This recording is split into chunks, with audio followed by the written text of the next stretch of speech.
Kanye, though. Nope. We don't need to talk about him. I gave my cousin weed. Several people kept like, my coworker was like, that's a real song. I was like, there's no way that's a real song, man.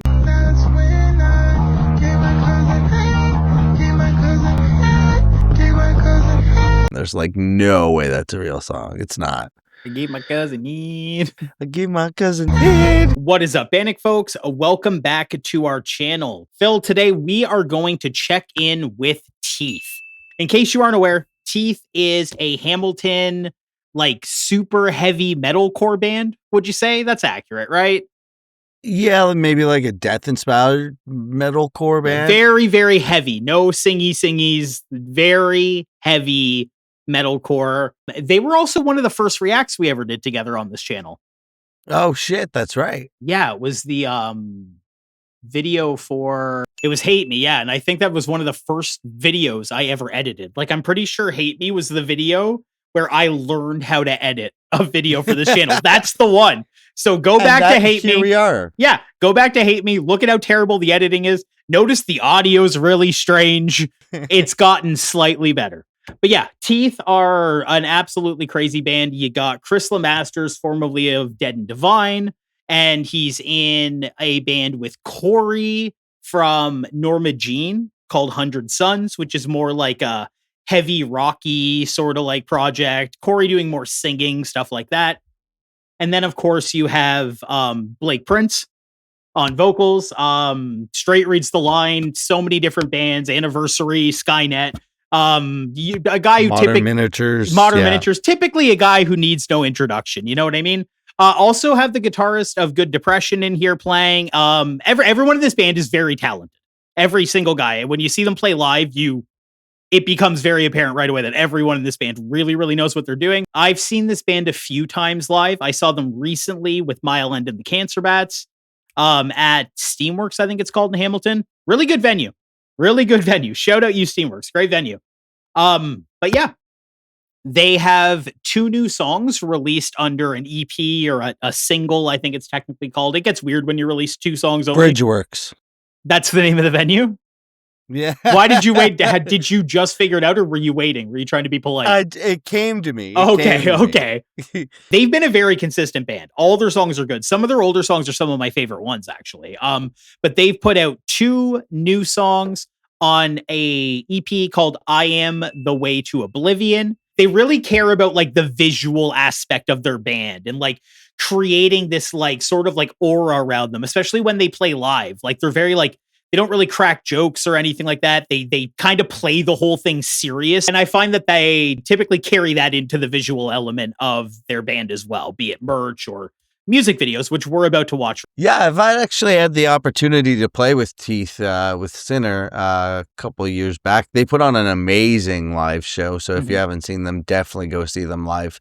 But if you can recreate that sound live in a live setting and like present yourself in such a like an evil manner, because that's kind of just how they like they feel evil, put themselves. Yeah, they do such a good job at it, and they crack at that. They're just cracked at that, for real. They honestly crush at that. They're honestly so good live, and they nail that, and they nail it home, and it's awesome. This is a video for one of the 2 songs on the EP. This is called Let It In. Really like it. Very sinister name.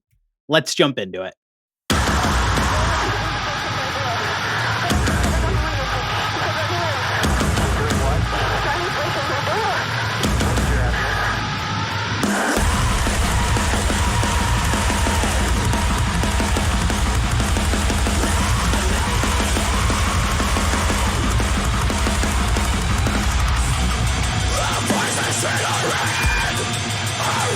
Screaming, those fucking animals.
Okay, man, this sounds definitely more, I want to say a little more ambitious than the first handful of tracks that we've gotten from Teeth. It sounds like they're working with more dynamics. Maybe their writing is like a full band now versus like Chris just sitting, writing everything at like a computer, right? I wonder if they're like actually writing more of this stuff in the room or just sharing more ideas around. I really like the industrial sort of like gas valve noise happening in the breakdown there. And I really like how in this project, Blake has always been a very standout vocalist, especially for the area. But in this band, he's really doing his heaviest and most interesting vocals, in my opinion. He's like a fine wine, but like all these guys are. Like they're just like getting better as time goes on. I think everyone in this band is writing clearly the best stuff in their careers right now. Yeah, you know what's really cool about this? I thought that this sounded like, now get this, someone took the Chariot and just possessed it and made it evil and just made it really so they poisoned it. The sounds that they're making with their guitar are like the tones that they're getting with some of the riffs that they're doing are very unique. And yeah, there's like this, like there's weird noises. It's kind of giving me like early Slipknot vibes with the fun, like the sounds that we're kind of getting, and like the raw and grittiness just within the song. And the video is just like, video of them playing. It's super heavy, but they've somehow enveloped like this evil essence around them, and it's just all together just very scary, and I would not let Parker watch this. Like, it has such a heavy grain on it. It makes everything look just slightly off. Like, it makes it more unsettling because it's like, it gives the vibe that you're almost not supposed to see it. Like, it hasn't like been like rendered properly. Like, it's not supposed to be seen. It gives this like uninviting vibe in a way that, again, I think is very, very like precise in what they're trying to do. Like, they want to make like heavy fun music, right? They want people to mosh to it and stuff like that, but they definitely like have become very good at selling this evil presence around their music, and the videos can bang that perfectly.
These samples are so unnerving.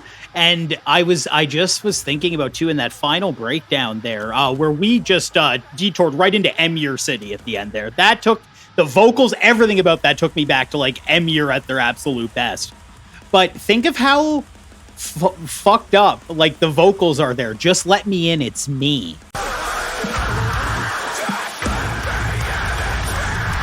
Like it's like it should be this like comforting thing for someone to say, hey, let me in, it's me. And it's the most uncomfortable, the implication of what he's saying, like he's possessed, right? And he's like trying to like attack someone he cares about. This, man, they are so, this is what I mean about the evil thing. Like it oh my God, man, powerful. Really, really good lyrics on that final breakdown there. Like once you clue into what he's doing, the let me in, it's me, you're like, oh, this is like, And then like the audio samples of the girl like calling 911, like begging for help. He's at the door, and it's like, oh my god, like man, we kept bringing up evil, but like, yeah, that's the best word for this. This feels evil. Those weren't murder chords; those were slaughter chords. Yeah. It's incredible. That last breakdown was giving me like Structures vibes with all the sounds that we were getting. It was perfect. It was a great breakdown. And all sorts of, and that's what's just so unique about what's happening with Teeth is they're pushing that barrier. They're making that sound just extra heavier. They know how to achieve heavy. That's easy. That's a walk in the park for Teeth. It's being able to elevate that sound and being able to elevate these breakdowns, whether it's with the vocal presence or with these weird noises that are happening within the songs or with that massive breakdown at the end there. Yeah, the lyrics are conveying some very unsettling images and altogether impactful. And that's what we're here for. And I can't wait to crank the song in the car. I'm so excited we get to watch this together. I'll be honest, I didn't know that we were slated to watch this. So I'm so glad we got to listen to it together. This was awesome. Yeah. Super cool track from Teeth and the boys. They're a band that really they write incredibly heavy music, and your analysis was spot on. That they know how to get super heavy. They could just make you mosh and everyone would be happy with that, but they really do elevate it with those nuances they add into those breakdowns, like those sounds or like really fleshing out a lyrical idea on a song in a way, like, and tapping into yourself in a way where you're writing from like a perspective that clearly isn't yours, right? Like tapping into like a character in your writing. These guys are just like top tier stuff from around here. You know what I mean? These are veterans of music coming together. This is basically like an Ontario supergroup at this point. Like it's so sick. Beyond being able to make their music elevated with like these different sounds and stuff like that to give it an evil presence, they really know how to perform when they're playing too. They do this stuff live too. They're intimidating live. It's like, it's strange. You know what I mean? Like a guy licking his mic shouldn't look badass, but Blake makes it look badass sometimes. So last time I saw them live, Blake was performing and he just did a big lick on the mic, and Sam beside me was like, ugh. Like an audible ugh. Like, you know what I mean? Yeah. Like I love that. Like they want to make you uncomfortable and like accomplished. Like you really buy into the vibe that they're selling. It doesn't seem fake. Like they really seem scary when they're doing this shit, and I love that. Yeah, it's almost like watching like silverbacks play. Like it's absolutely intimidating. yeah, you're exactly. They're large men too. All right, folks, there you have it. That was our reaction to Teeth's Let It In. What did you think? Leave it all down below in the comments. If you aren't already subscribed to the YouTube channel, that helps us out a bunch. Give this video a like. Follow us on all our social media platforms. That's just at Bandecdotes, BANDECDOTES. If you're in the Niagara or GTA area and want to check out my band Sinner AD, we are playing a gig June 27th in St. Catharines at the Meriton Legion. It's going to be a great time. It's going to be one of the last times we'll be playing together. You know, I'm out east and I'm not going to be coming home very often. So when we do these things, it's going to be sort of like a special occasion. So make sure you check it out. The other bands that we're going to be playing are to be announced, but make sure you keep your eyes and ears peeled for that, because there's going to be more flyers and announcements coming your way for that. So if you're a fan of my band, Sinner AD, come out June 27th at the St. Catharines Legion Meriton. Much appreciated. It is time to thank our members. I love to thank our members on this show. Hold up, I'm about to thank our member. First member, we are thanking you, Ty. Ty, thank you for being a member. That's what these shoutouts are for at the end. You're a member. We love that about you. Next up, we got Aaron. We got the Girth Master himself. Oh my God, make me blush when I think about it. Aaron, you're the best. That's right. We're talking about muscles. Let's be clear. I wasn't talking about no pangus. I ain't talking about no pangus. And finally, of course, the original gangster himself. I'm talking about more Colgate. You keep them chompers cleaned up. He's getting in there. He's important. 4 out of 5 dentists recommend him. And we do too. If you want to get thanked like this at the end of our videos, hit the join button and give us $2. That's all it takes to make us dedicate a shocking amount of time to talking about you at the end of our videos. It's weird, but we do it. So buckle up, buckaroos, because that's what's happening. Thank you for watching the video. Shout out Teeth. Shout out you for seeing the sentence at the end of the video. Bye-bye, I'm done now.